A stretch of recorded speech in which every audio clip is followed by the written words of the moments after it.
Hello, America. Welcome to the Ben McCoy Show. Glad to have you on board. We've got a lot happening in the world right now, and we are going to cover every bit of it that we can in under an hour, hopefully. Anyway, got a special guest in the studio. My wife, Adrienne. Hi.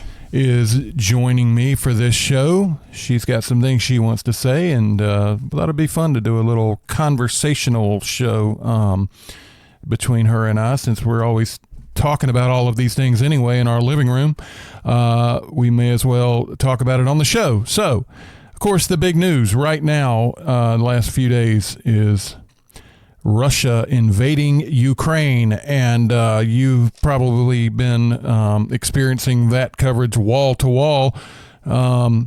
So we're not going to do a play-by-play of everything that's happened, and everything you already know. I just want there's certain elements of this thing that we want to cover.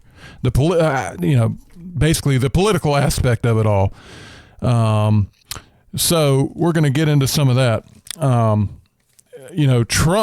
Donald Trump has been blamed for this. I mean, imagine that, right?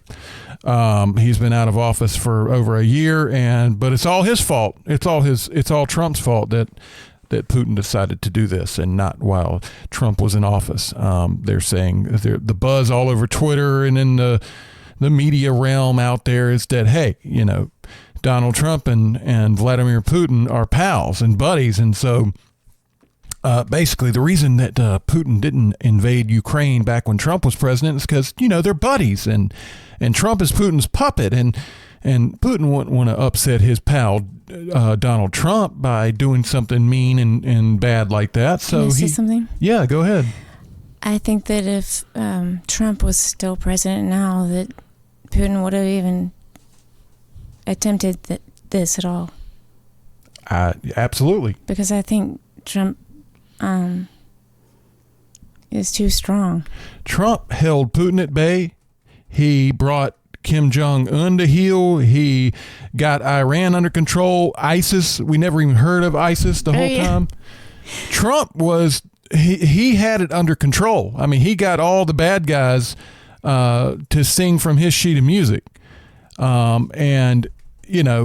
Say what you want about Donald Trump, the person, but as a president, he was a wonderful president. He got a lot done, and the bad guys didn't mess around because they knew that Trump. Speaking of Trump, I mean, after he became president, who's ISIS? I mean, they disappeared.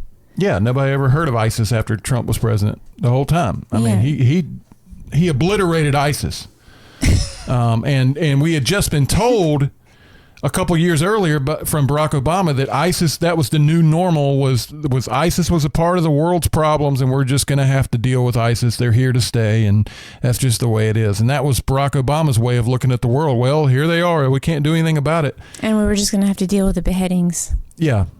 Mm-hmm. And then, Trump took care of it like he did so many other things. And now, Trump, like I've always said, and I'll say it again, there were lots of times I wish somebody would change Trump's Twitter password and not tell him what it was, because I think that got him in a lot of trouble. We loved having his perspective all the time, where we're so used to presidents, so many layers of information you have to get through to see what's going on. And I loved, and so did everybody else, having the president just tweet like he was talking to a buddy all the time and tell us what was going on. That was wonderful. But a lot of the things he said... I don't think that was a problem. I don't know what everybody's problem was with it. Yeah, that component wasn't a problem. Some of the things he said got him into trouble, and he was big enough to handle it himself and doesn't need me to defend him or anything like that. But I think what I'm getting at is I don't think Donald Trump ever gets... When are we going to get to the point where we can analyze his presidency without analyzing him? We all know who he is. We all know the type of character he has and his brashness and how he just says what's on his mind and has no filter and doesn't care. We all know that, and we know there's a lot of people out there in the political class that don't like that and hated him for it, and hated that he would say what was on his mind, and hated that he, wouldn't play by their rules and adhere to the DC set of etiquette. And so it seems like we never can analyze his presidency and his policies, because that always clouds up the conversation. We have to talk about Donald Trump and the things he did that made people upset and made people cry and all that stuff. And we know that's who he is. So what? Let's talk about his policies. His policies. His policies were successful. I mean, we had a wonderful, blossoming, booming economy under Donald Trump, of course, until COVID hit, which would have derailed any president's policies, because that was such a nuclear bomb on our economy and on the world's economy. Look at every country, every developed country across the world took a major hit when COVID hit the world stage. So you can't blame him for that. Just like if Obama had been in office when that happened, you couldn't blame Obama for that. I mean, it's just the way it was when COVID hit. Everything went down. But aside from COVID, Trump's policies were on point. I mean, he brought back American companies back to our shores. They were reinvesting their dollars in America and hiring American workers. I mean, you just go down the list. All of the dictators of the world were being nice. And now here we're back to weakness. We're back to Joe Biden's America, back to the Democrats running the show. And we are just doing nothing but projecting weakness. And weakness invites aggression. And Putin only knows the language of strength, which means he also knows the language of weakness. People have been saying that he only knows strength. Well, he also knows weakness, and he sees weakness right now coming from America and from the West in general. Yeah, because of Biden, because of... He sees our weak leader. Yes. Primarily Biden. I mean, let's face it. We are the leaders of the world. America is the El Capitan of the world. But there are other leaders, NATO leaders, Germany, the EU. They're all weak. Everybody's weak, and Biden is the weak leader in the front of that conga line. So Putin took advantage of that. And yes, excuse me. Putin saw that Biden reversed everything, like everything Trump had done. He stopped all of it. Biden stopped everything. Yeah. Because he wanted his legacy and his name. He didn't want Trump getting in credit for anything. Right, but it wasn't for the sake of the people that he did that. Oh, of course not. It was for his own motives. And when do Democrats do anything for the people? I mean, they always say they do, but the proof is in the pudding. But the president is supposed to do that. It's we the people. Exactly. Yeah. Mm-hmm. So you're right. And anyway, back to this Trump thing. I don't buy it for a second. And anybody with two brain cells to rub together shouldn't buy it for a second about Putin didn't do anything when Trump was in office because they were buddies. It's actually the opposite. Trump dared the dictators of the world to mess with us. And it was in such an upfront way that it almost, you almost couldn't believe it. I don't have the tweet in front of me right now. People might remember the tweet that he sent to the Iranian leader about, I dare, Rouhani, I think it was, I dare you to do this, whatever it was, or you will face consequences like the world has never seen, but, once before, whatever. He was clearly referring to, being nuked.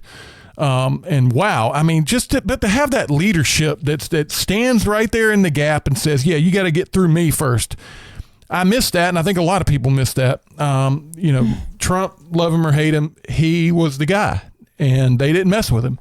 And I think what I'm getting at is I said this the other day. It's the babysitter analogy. Okay. You've got the spoiled, ornery child who doesn't listen or obey. And that's Putin. He wants to break the rules and do what he's not supposed to do. And it's a tale of two babysitters, the strict sitter and the not so strict and weak sitter that looks the other way and doesn't hold the child accountable. Now, under which sitter is the child going to go for the forbidden cookies that he knows he's not supposed to? Is it going to be the strict sitter or the weak sitter that projects weakness and looks the other way? I think we all know the answer to that. So this whole thing about Trump, Putin didn't go after Ukraine because Trump was in there and they were buddies. That makes no sense. Putin knew there would be consequences. He knew Trump could be a little crazy, and he wasn't about to test those waters. And that's why nothing happened at all. That's right. When Trump was in office. And now he's trying to invade Ukraine and take over Ukraine because he knows there's not going to be any consequences, because Joe Biden doesn't even know what time it is half the time. And in fact, he's in Delaware right now. He did have a funeral to attend to for a family member. We can understand that certainly takes precedence. But, it's been a lack of leadership throughout this whole thing. And he also had the time to do a podcast interview.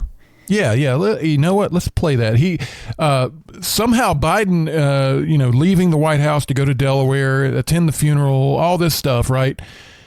Well, he had time to get dolled up and meet with Brian, what's his name? Tyler Cohen, who's a left-wing pundit, something that does a podcast. And this wasn't just a phone interview. He's sitting there. It's a video. You can look it up online and find it. He's sitting there with the guy and having a conversation. He got all dolled up. Yeah, exactly. And to go do that, but he wouldn't go do anything when he was running for president. He wouldn't have anybody come hear him speak. Biden, he was in the basement the whole time when he was running for office. But now he's got time to do this kind of stuff. Yeah, forget Sleepy Joe. I like hiding Biden. Right. Yeah. That's what he's always doing. That's it. Let's play this clip though, because this is the proud clip that Mr. Cohen has put out there on Twitter of the president sitting down with him, and of course, the topic of conversation is Donald Trump. What else?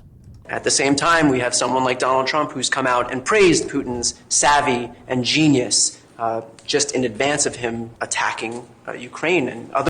Now, I got to pause it right there.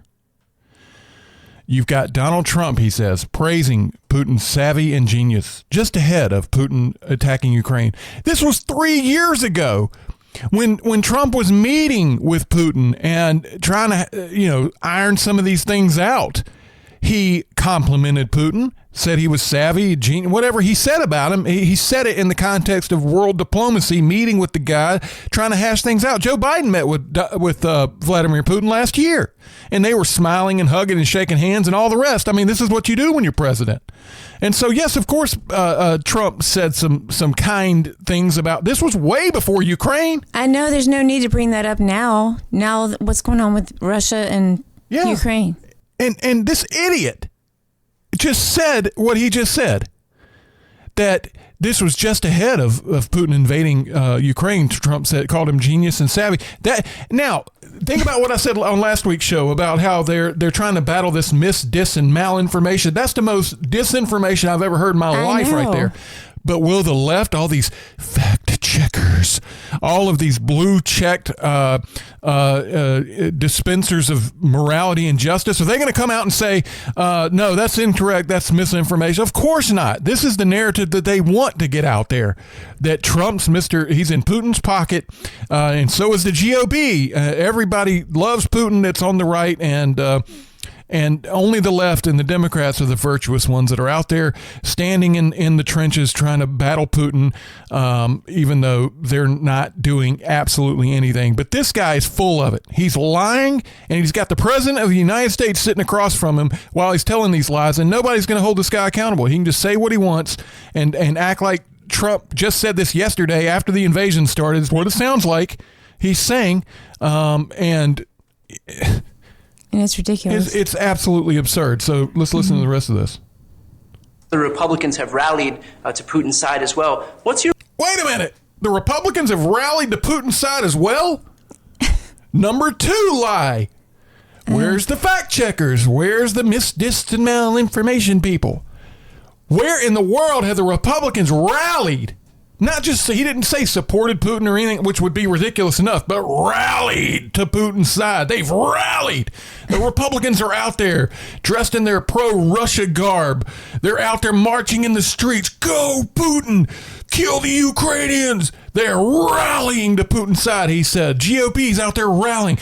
Donald Trump just called him a genius and savvy. The GOP's rallying to Putin's side. This guy is so freaking full of it. And this isn't just some nut job out there. I mean, he's a nut job, but he's got the president of the United States sitting there with him while he's saying this. And Biden's just nodding along him. Yeah. I've never heard such lies. This is insane. And so Biden, of course, plays along. Here it is. Message to Trump and others in light of Putin's attacks. Well, I think I put as much stock in Trump saying that Putin's a genius as I do when he called himself a stable genius. Oh, that's so good. So good. And they're so proud of that clip. The left, they've got it out there sharing it and retweeting it and everything else when it's absolute garbage. There is no GOP, no Republicans out there rallying to Putin's side. If there is, then somebody show it, because there's no evidence of that whatsoever.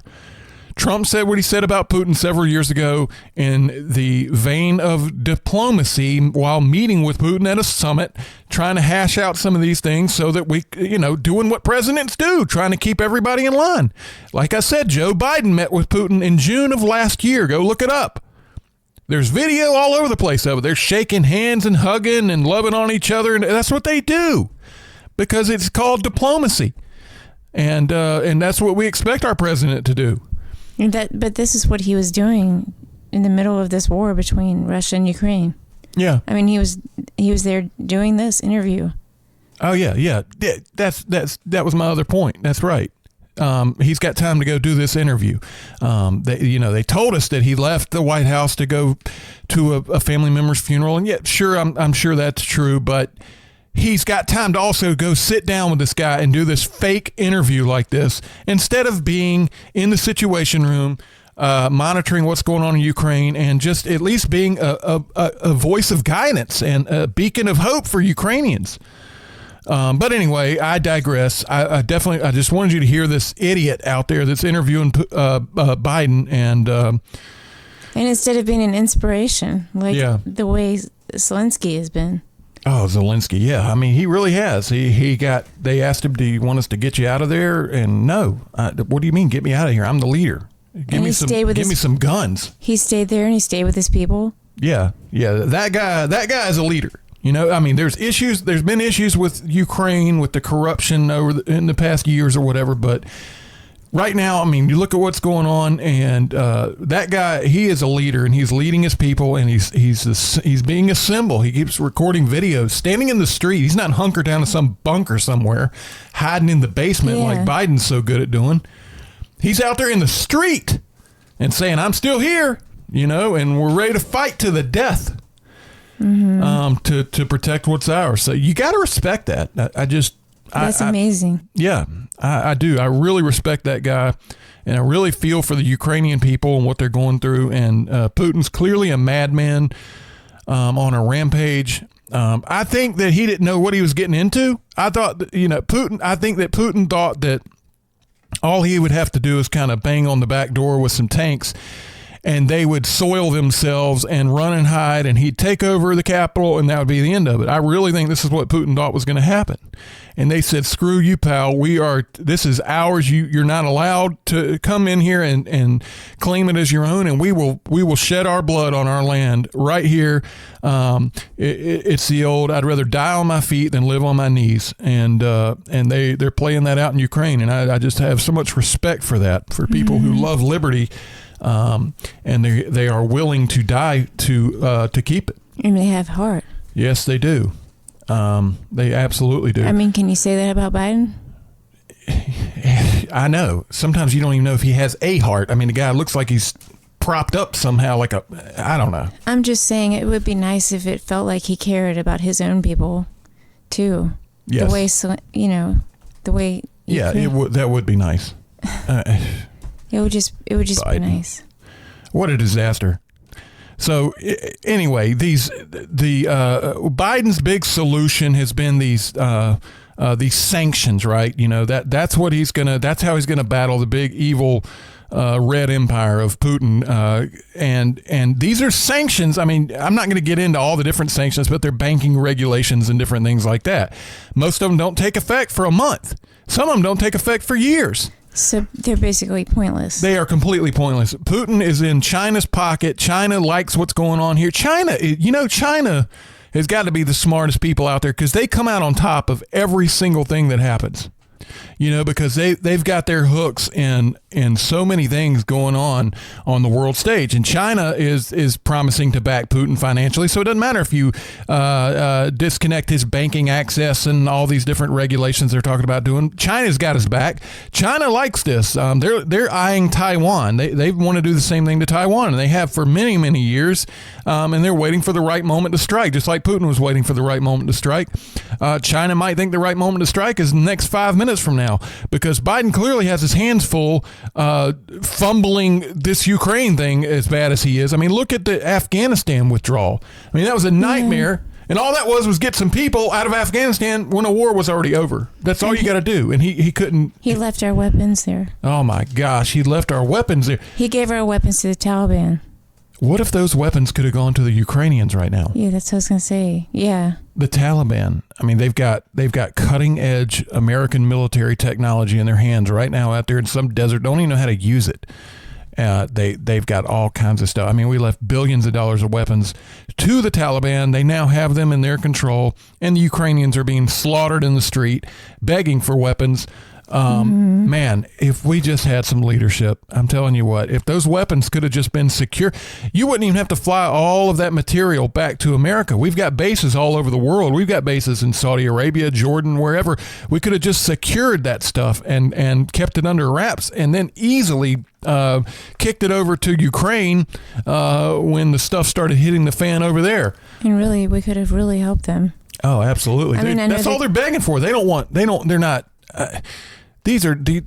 are ready to fight. They're not scared. I mean, I'm sure they're scared, but all they're begging for is weapons and that kind of support. They're not begging for somebody to come rescue them. I guess that's what I'm saying. They're just saying, please send us some weapons and some different armor and things we can defend ourselves with. And I know they're sending some weapons now, but they aren't like the ones they left to the Taliban, is how I see it. Yeah. I think it was what we heard the latest on the news was some small arms and some helmets and things like that, which you got to have that stuff, especially for urban warfare. But it's kind of too little, too late, I think, at this point. And plus, it's a joke next to what could have been, what they could have done. Yeah, absolutely. But what I was getting at with the sanctions. Everybody, the world leaders, I put Germany, the EU, NATO, all these people and Biden all in the same bucket because they're all to blame. They're all weak, and they all have enough blame to go around. They're trying to kind of play with the sanction thing where it won't bring them too much political pain.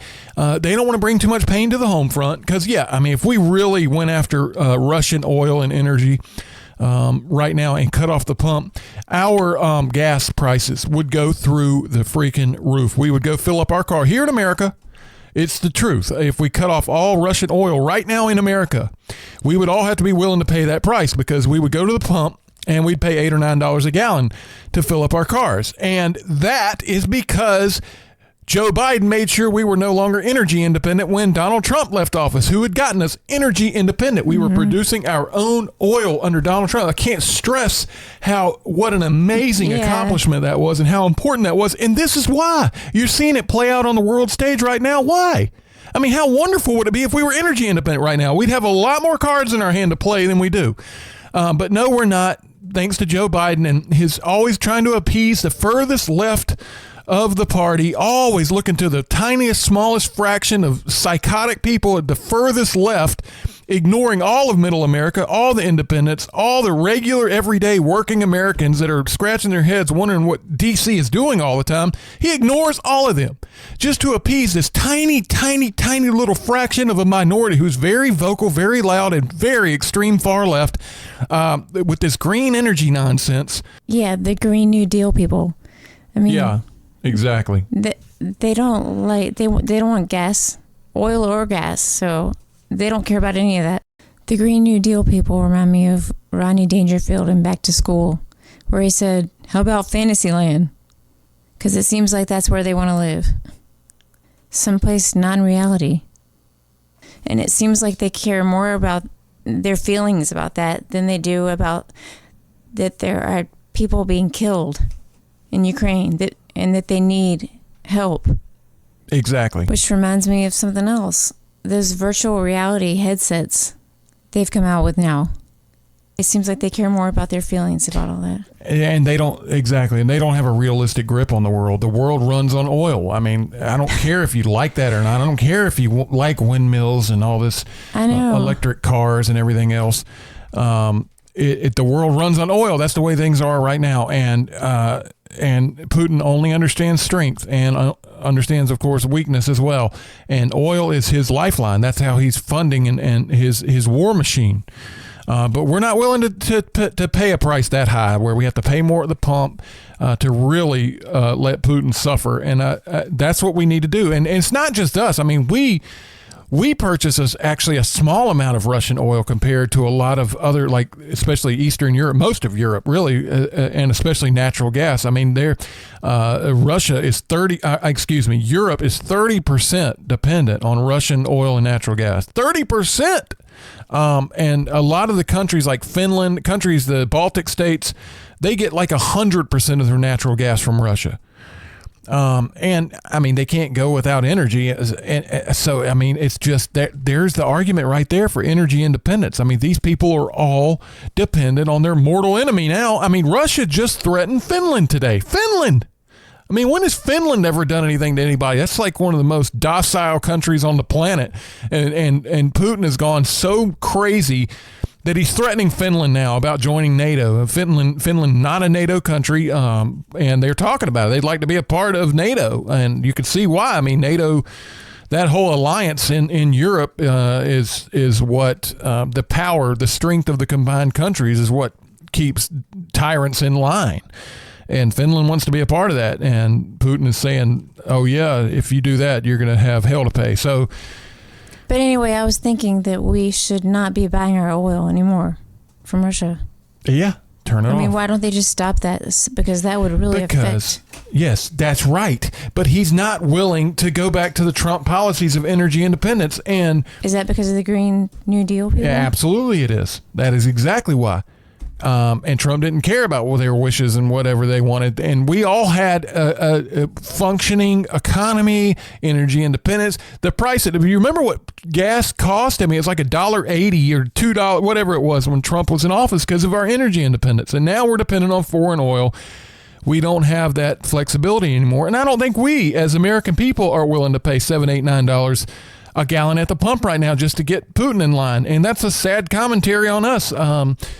And that would help Zelensky if we weren't buying our oil from Russia. Yeah, if we would stop, if Europe would stop, if we just turn it off right now, that would suck the Russian war machine dry. And people are actually worried about the reverse of that. The Europeans are scared that what if we piss off Putin too much and he turns the valve off to the energy that flows into their countries. And that, I mean, what a position to be in. Germany is afraid of that. And the whole SWIFT, you've heard about SWIFT, disconnect Putin from SWIFT. The whole SWIFT thing, and I don't fully understand the financial aspect of it, but I understand the issue. And people are begging Biden and the world leaders, you've got to disconnect Putin from SWIFT. And yeah, we need to. But the issue, Biden can't do it unilaterally. It's something that is housed in Europe, and the EU has a lot of control over NATO, whoever, but Germany has a play in that. Italy has actually gone on record here in the last couple of hours and said, yeah, they're on board. They want to get after that. Germany still has not. And the only reason why is because Germany gets so much of their energy from Russia, and they are afraid.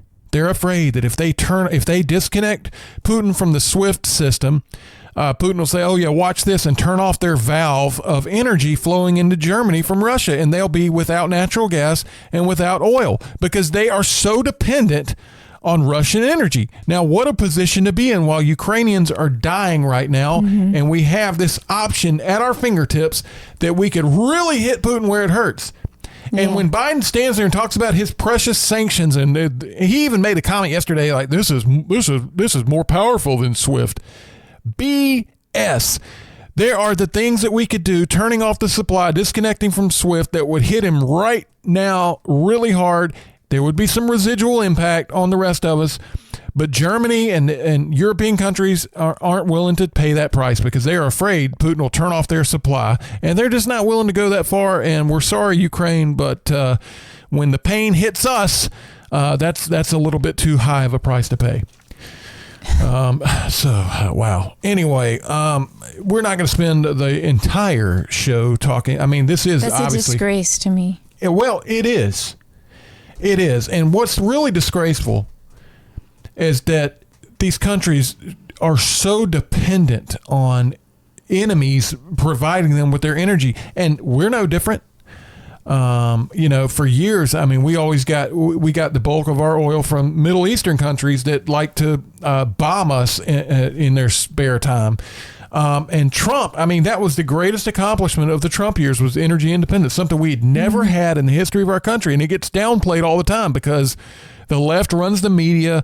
The left runs all the lines of communication, all the pillars of culture. I've talked about it before. The pillars of culture are media, entertainment, and academia. The colleges and universities, Hollywood, and all of the media. The left has a corner on all those markets, and so the message doesn't get out. But that is the greatest accomplishment out of all the great accomplishments of the Trump years was energy independence, because we wouldn't have to play this game. They could do what they wanted to with their oil. We have our own oil, and we were net exporters of oil. We were sending our oil overseas to, and supplying other countries, and there's another bonus right there. We could supply some of these energy needs of Germany and the rest, and make tons and tons and tons of money in the process while being able to disconnect them from Russian oil. And then we would have all the cards in our hand. Putin saw that too. That is what I'm talking about. He's a calculator. He Trump's knows it. strength. Yes, that's right. So these idiots, these morons out there want to talk about how Trump was in Putin's pocket and all this stuff. They are so stupid because it's a chess match, and Putin is not stupid. He's crazy, but he's not stupid. And he calculated the best time to make his move. And it was when all of these things are happening now, when weakness is in charge and not when America is energy independent like we were under Trump. It's when Europe is so dependent. It's when America has such weak leadership and is not willing to really hit him where it hurts. And then he made his move, and that is why. But, I wanted to mention this, too. Putin was out there saying something about, remember the whole, his pretext for war was the Nazi, Ukraine is run by Nazis and drug addicts. I mean, it was a really weird thing to say. Zelensky is actually a Jewish guy. But anyway, the point being his pretext for war was Ukraine is under corrupt leadership of Nazis and drug addicts and blah, blah, blah. And so he's going to go blow them up. And now we've got Americans, the far left, they all, on Twitter, they've all got the little Ukraine flags by their name, and they're all, I stand with Ukraine. Well, wait a minute now. I thought we were told that Nazis deserve to be punched, and so somebody doesn't actually have to be a Nazi. It's just like Antifa and the rest of them. If they label you a Nazi, they used to have those hashtags, punch a Nazi and stuff. It's okay. Unprovoked violence is okay if somebody's a Nazi, and they don't even have to actually be a Nazi. You just call them a Nazi, and then you can enact violence against them. And so that's what Putin has done here. He called Ukraine a Nazi, and he's punching them. And now the American left has a problem with it all of a sudden. Well, this is their standard. I mean, this is what they do here. So I just don't understand the double standard there, why they're not supporting Putin when he's calling somebody a Nazi and punching them, when that's what they said that was okay for them to do.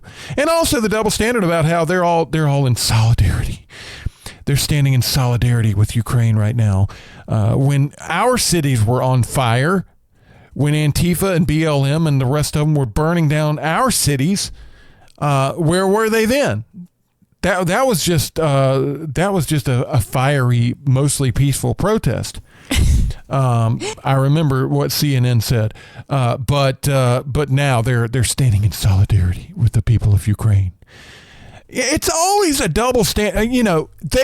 They're out there praising the government of Ukraine for handing out automatic weapons to the citizens to defend Ukraine with. Wait a minute. I thought the citizens weren't supposed to have guns, especially automatic weapons. Oh my gosh, those are the weapons of war. Remember, they always talk about no weapons of war belong in the hands of citizens. That's what all the anti-Second Amendment people out there always say. These are weapons of war. Well, down there handing out weapons of war to the people of Ukraine to defend the homeland with, which is why we hold our Second Amendment so sacred here, to defend ourselves and our family and our homeland. But it's not valid here. It's only valid there. It's always when it's somewhere else, it's valid. You know, they make a lot of sense somewhere else, but here they're completely insane. But anyway, I digress. I just had to, I could not ignore the hypocrisy that the left is so good at putting on full display for us to see. But I do want to cover other things other than Ukraine, because right in the middle of all of this ruckus, Biden picked his Supreme Court justice pick. Her name is Ketanji Brown Jackson. She is, I don't have her resume in front of me. She's very qualified, Harvard graduate. I think she checks all the boxes as far as qualifications. Now, the thing with this is that Biden said in the beginning, before all of this, I am going to put a black woman on the Supreme Court. And I don't know why he brought that up in the middle of what's going on with Ukraine and Russia. I don't know why he was smiling, talking about that right when he chose to do that. And to me, it felt like he was trying to just make people focus on that instead and on this positive thing he thought he did. I mean, so that people would like him and they wouldn't think about how he wasn't helping Ukraine. I guess so.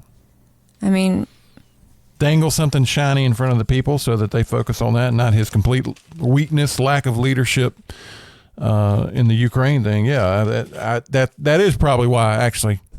We were wondering why, and that sounds right. About Miss Jackson, I believe that it's an insult to her. I mean, the way he pointed out the color of her skin, but it just seemed to be the main focus instead of her qualifications.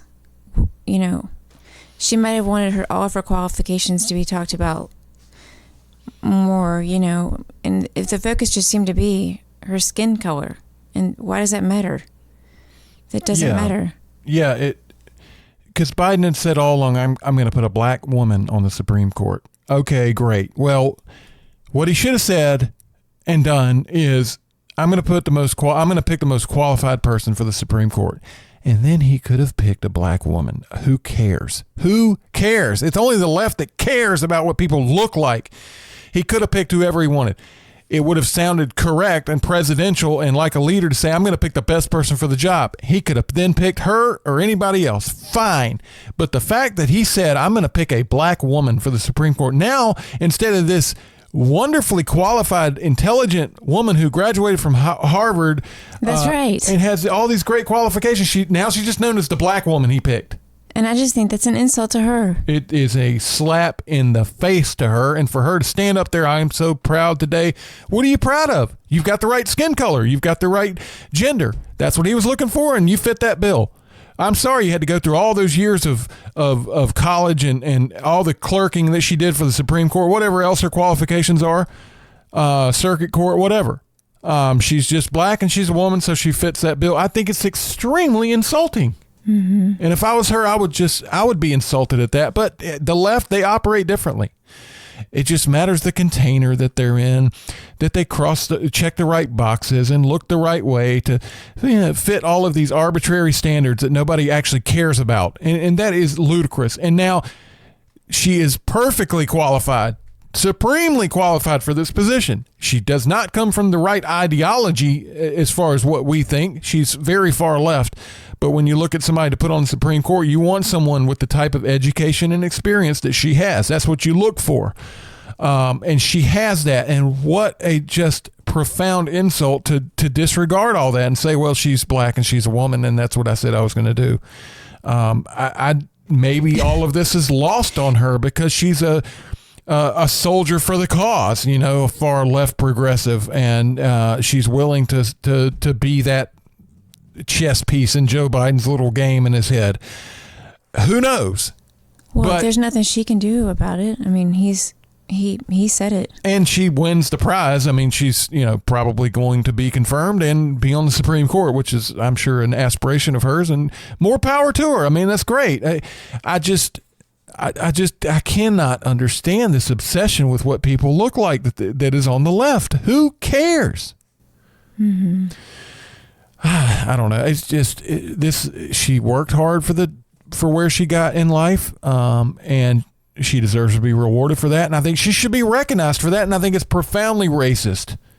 And I know he did say she was qualified and everything, but Well, he did. the focus was her skin color. And Right. It's not. And that's what he had said in all the months leading up. I'm going to put the first black woman on the Supreme Court. I don't know. It just seems so racist. Why couldn't, it makes me think of this. Why can't a black woman compete with a white man or anybody else in a pool of candidates? Why say I'm going to put the training wheels on and pick a black woman? I'm going to give black women the advantage right off the top, and go ahead and commit to putting one on the Supreme Court. Now let's look at all the candidates. That is saying out loud that he is admitting that black women cannot compete in a pool of candidates. He thinks that they can. Yeah, he is saying this because he thinks this. I'm not saying, this isn't me speaking. Joe Biden is saying that he believes black women cannot compete in a pool of candidates that includes white men, whoever else, white women, everybody else. They cannot compete with everybody else. So he needs to say beforehand, I'm taking all the other names out of the hat. It's only going to be black women because black women obviously aren't good enough and can't compete with everybody else. This is what he thinks. So I'm going to go ahead and commit to putting one on the Supreme Court. Now let me choose between my black women that I want to pick. That is supremely racist and insulting. Why not put everybody's name in the hat? Why not say I'm going to pick the best person for the job? That includes every other skin color, gender, race, whatever. And then pick this lady, and then you would know that she won the job out of being going up against everybody, all the white men and white women and whoever else and whatever is important to the left, Right. all these labels, and she Was chosen. was chosen out of all of those. Now that's something to be proud of, and that's what but the left doesn't think this way, and it boggles my mind how racist that is. Oh, you poor little black woman. Oh, I'm going to put one of you on the Supreme Court. I'm going to get all your little names together, and I'm going to pick one of you black women, you poor black women that can't compete with everybody else. I'm going to pick a black woman. I mean, it's so racist. I think that black women, black men, whoever else in the world can compete with everybody else. We're all made in God's image. We're all put on this earth with the same abilities. We have different talent. God gives us all different talents, but we all have the ability to succeed and compete with one another in all different ways. And it's just, to me, it's so insulting, and I just can't get over it. But anyway, I had to cover that. And what else? Man, oh boy. Do you have anything else to say on that before we shift gears once again? Okay, I take that as a no. Let's see. Oh, I think you covered it. okay. I think so. I tend to over cover things. Our friend Marjorie Taylor Greene has gotten herself in hot water. I think she's used to the hot water by now. She's probably quite comfortable in the hot water because boy, do they hate her guts. And I like her. I don't know a lot about her, but the things I've seen is I like her. What I like about is she has courage and doesn't conform to the whole. She's very Trumpian in that way, where she doesn't put on the filter and try to please everybody and be politically correct and all that. And I don't care somebody's politics if they're like that. If they go against the grain and they say what they say and they don't apologize for it and don't care. I like people like that. She's got that kind of courage. And that's what I like about her. Well, she was invited to speak at, it's called the America First PAC. And PAC, of course, is Political Action Committee. So it's AFPAC. And the guy that runs that's a guy named Nick Fuentes. And these are what they would call alt-right people in this group. And this Fuentes guy is pretty much a jerk. 'Cause, you know, I've heard some of the things he said. I'm not on board. There's probably some people listening to this show who might like this guy and might be into that. And this is where you would find me to be more of a libertarian type. I don't go that far to the right. I'm not an alt-right person. I don't agree with the alt-right. He has made some you know, borderline racist comments and some you know, just very controversial things that I can't get on board with, praising Putin and all this kind of stuff. And she got invited, Marjorie Taylor Greene invited to speak at this conference, and she found out there was going to be a lot of young people there and had the opportunity to speak in front of them and took the opportunity.